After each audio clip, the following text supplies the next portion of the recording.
Okay. Put down the hose. What are you doing here? This is my house. I live here. This house doesn't match the man. You fit a certain profile.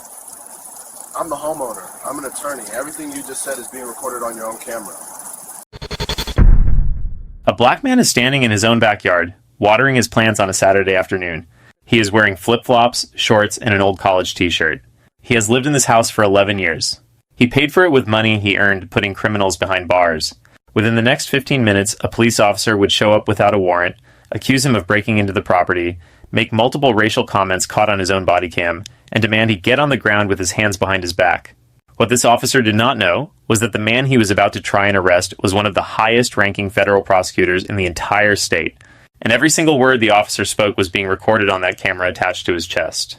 Before we continue with this absolutely wild story, let me know in the comments where you're watching from right now. I love seeing how far this community reaches across the world. And if you have not already, please hit that subscribe button.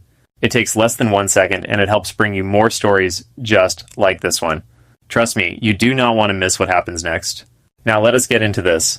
The man watering his garden that day was a 52-year-old attorney named Robert Davis. He had worked in the federal justice system for over 25 years. He started as a public defender right out of law school. He worked his way up through the ranks. He handled drug cases. He handled white-collar crime. He prosecuted gang members. He put away human traffickers.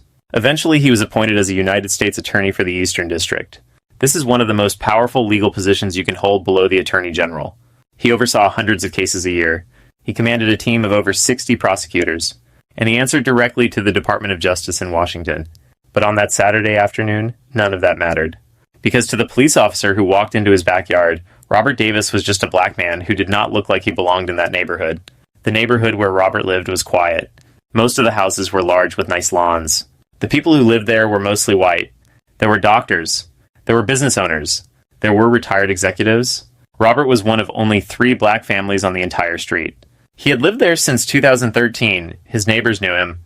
They came to his cookouts. Their kids played together. There had never been any issue.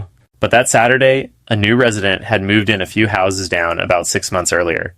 This new resident did not know Robert. She had seen him a few times coming and going. She had never spoken to him. And on that particular Saturday, she looked out her window and saw a black man in the backyard of a house she assumed was empty because she had not seen the owner's car in the driveway for a few days.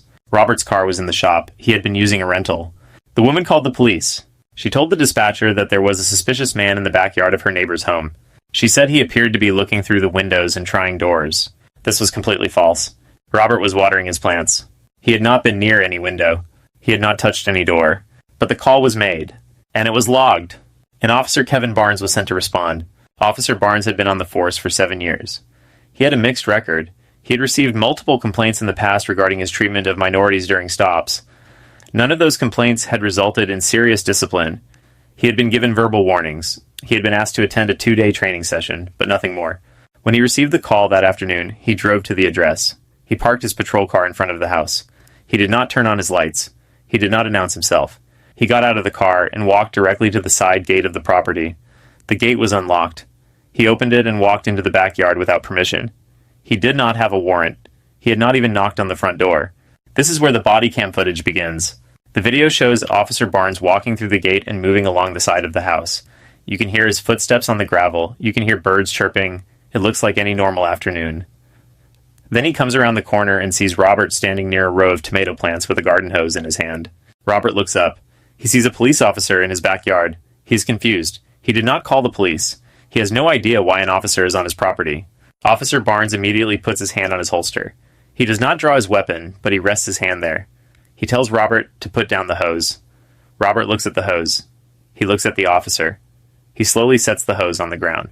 Now, I want you to imagine this for a second. You're in your own backyard. You're doing something you do every weekend. And suddenly a cop is there, hand on his gun, telling you to stop what you're doing. You have not done anything wrong. You're on your own property. What would you feel? Type unreal in the comments if you think this situation is absolutely crazy. Officer Barnes then asks Robert what he is doing there. Robert calmly responds that he lives there. He says this is his house. Officer Barnes looks at him for a moment. The body cam catches everything. And then Officer Barnes says something that would end his career. He looks at Robert and says that the house does not match the man. He says the caller described someone suspicious. He says Robert fits a certain profile. He does not use the exact words, but the meaning is clear. The words he used implied that a black man could not possibly own a home in this neighborhood. Robert asks the officer if he has a warrant. Officer Barnes says he does not need one because he is responding to a call about a possible break-in. Robert tells him that there is no break-in. He says he is the homeowner. He offers to show his ID. He tells the officer that his wallet is inside the house. Officer Barnes does not accept this. He tells Robert to get on the ground. Robert stands still. He does not move. Let me pause here and remind you of something important. Robert Davis has spent his entire career in law enforcement. He knows the law better than the officer standing in front of him. He knows that he has not committed any crime. He knows that he is under no legal obligation to get on the ground in his own backyard when he has done nothing wrong.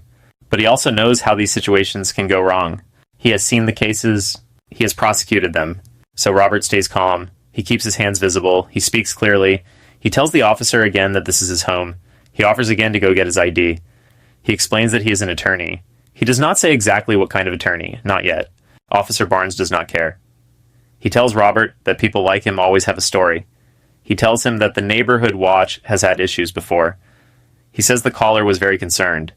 He implies that Robert is not being cooperative. Now the situation is starting to escalate. A neighbor across the street hears the commotion.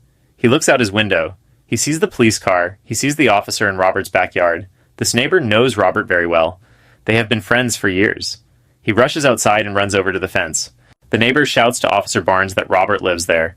He tells the officer he is making a mistake. He tells him that Robert is a good person and this is his house. Officer Barnes turns to look at the neighbor. The body cam captures the neighbor's face. He is a white man in his 60s. Officer Barnes tells him to stay back. The neighbor says again that Robert is the homeowner. He says they have lived on the same street for over a decade.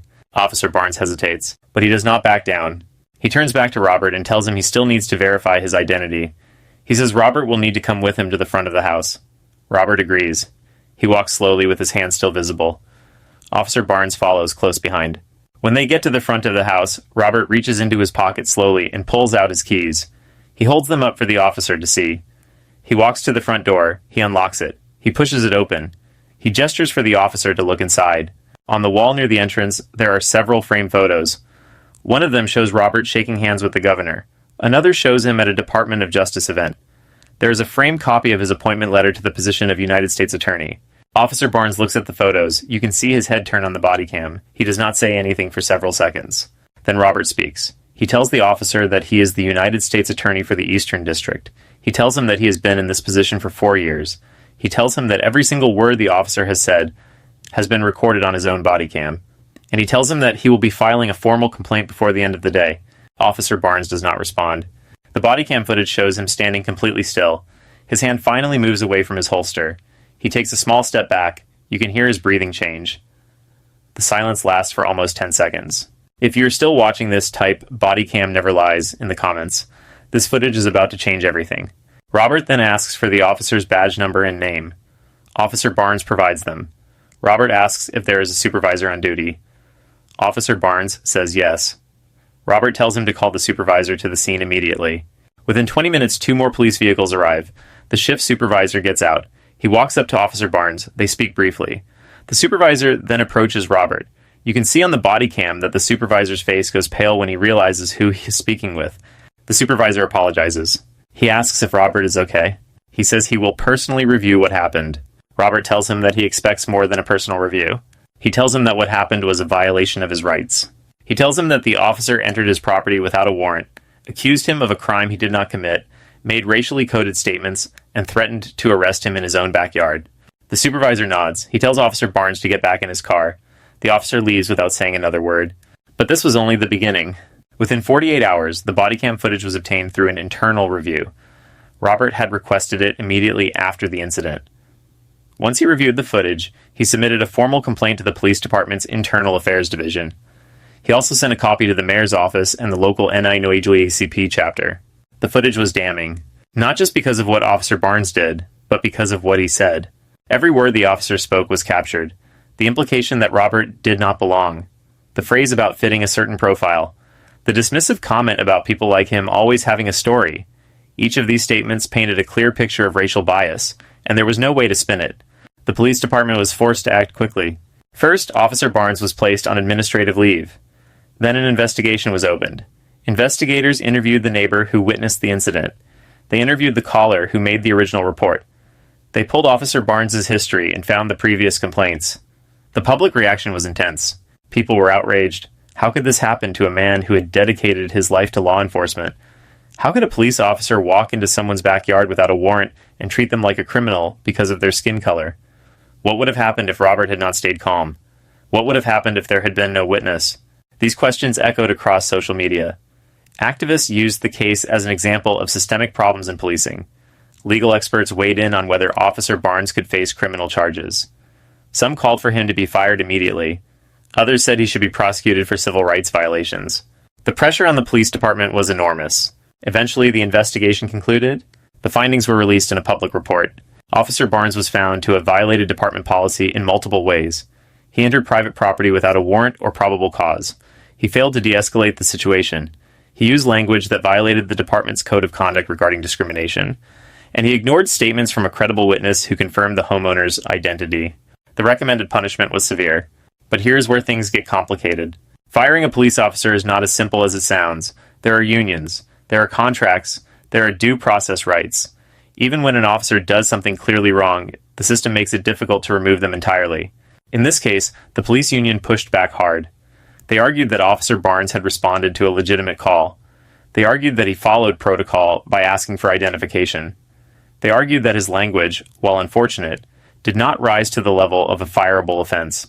The city disagreed, but instead of a long legal battle, a deal was reached. Officer Barnes would not be fired, but he would be removed from active duty permanently. He would never patrol the streets again. He would never carry a badge in a position that allowed him to interact with civilians. Instead, he would be assigned to a desk position in a remote administrative office, and he would be required to complete 5 years of mandatory sensitivity and bias training. 5 years. Not 5 days, not 5 weeks, 5 years. This was one of the longest sensitivity training requirements ever imposed on a police officer in that state. He would be required to attend regular sessions with certified trainers. He would be required to write reflective reports. He would be required to pass regular evaluations. If at any point he failed to comply, he would be terminated immediately. His career as a patrol officer was over. Now, some people felt this was not enough. They wanted him gone completely. They wanted criminal charges. They wanted him to face the same consequences that a regular citizen would face for trespassing and harassment. Others felt the punishment was appropriate given the circumstances. They pointed out that the system rarely holds officers accountable at all. The fact that this officer would never patrol again and would spend years in training was, in their view, a form of justice. Robert himself released a brief public statement after the decision was announced. He said that what happened to him was not an isolated incident. He said that black people across the country experience situations like this every single day. Most of them do not have the protection of a title or a badge of their own. Most of them do not have body cam footage to prove what happened. He said that the system must change. Not just for people like him, but for everyone who deserves to feel safe in their own home. He did not call for Officer Barnes to be jailed. He did not demand anything more than what was given, but his statement made clear that he believed this was a symptom of a much larger problem. Now let me ask you something. Do you think 5 years of sensitivity training is enough? Or should Officer Barnes have been fired completely? Type training or fired in the comments. I really want to know what you think. As for the woman who made the original call, she was never charged with anything. She claimed that she genuinely believed something suspicious was happening. She said she was just being a concerned neighbor, but critics argued that she only called because she saw a black man in a neighborhood where she did not expect to see one. This case became a landmark example in discussions about racial profiling, the role of body cam footage, and the need for police reform. It was cited in training materials. It was referenced in legislative debates. It became a symbol of what happens when bias goes unchecked. And it all started because a man was watering his tomato plants. Robert continues to serve as a United States attorney. He continues to do his job with dedication.